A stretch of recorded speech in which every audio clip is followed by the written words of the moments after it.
ಏನ್ ಗುರು ನೀವು ಹೊಸ ಸ್ಮಾರ್ಟ್ ಫೋನ್ ತಗೋಬೇಕು ಅಂತ ಒಂದು ವೇಟ್ ಮಾಡ್ತಾ ಇದ್ದೀರಾ? ಈ ತಿಂಗಳಲ್ಲಿ ಲಾಂಚ್ ಆಗೋ ಕೆಲವು ಸ್ಮಾರ್ಟ್ ಫೋನ್ಗಳನ್ನ ಲಿಸ್ಟ್ ಔಟ್ ಮಾಡಿದೀನಿ. ನಾ ಅದರಲ್ಲಿ ಯಾವ್ದಾದ್ರು ಅಂತ ಹೇಳ್ತೀನಿ.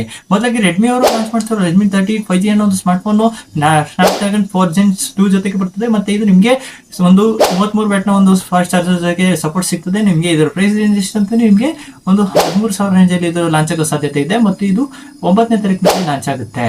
ಮತ್ತೆ ಇನ್ನೊಂದು smart phone Samsung Galaxy Z Fold ಅಂತ ಒಂದು ಸ್ಮಾರ್ಟ್ ಫೋನ್ ಲಾಂಚ್ ಆಗುತ್ತೆ. ಮತ್ತೆ ಇದರ ಒಂದು ಪ್ರೊಸೆಸರ್ ಬಂದಾಗ ಸ್ನ್ಯಾಪ್ಡ್ರಾಗನ್ 8 Gen ಒಂದು ಪ್ರೊಸೆಸರ್ ಸಿಗ್ತದೆ. ಮತ್ತೆ ಇದು 12 GB RAM ಜೊತೆಗೆ ಸಿಗ್ತದೆ. ಇದರ ಒಂದು ಪ್ರೈಸ್ ರೇಂಜ್ ಅಂತ ಬಂದಾಗ 1,25,000 ರೇಂಜ್ ಅಲ್ಲಿ ಲಾಂಚ್ ಆಗೋ ಸಾಧ್ಯತೆ ಇದೆ.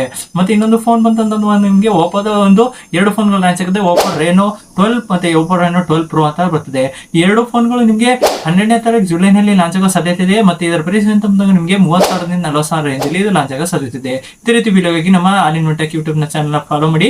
ಮತ್ತೆ ನೀವು ಇನ್ಸ್ಟಾಗ್ರಾಮ್ ನಲ್ಲಿ ಪ್ರದೀಪ್ ಕುಮಾರ್ ಅನ್ನೋ ಇನ್ಸ್ಟಾಗ್ರಾಮ್ ಪೇಜ್ ಅನ್ನು ಫಾಲೋ ಮಾಡಿ. ಧನ್ಯವಾದಗಳು.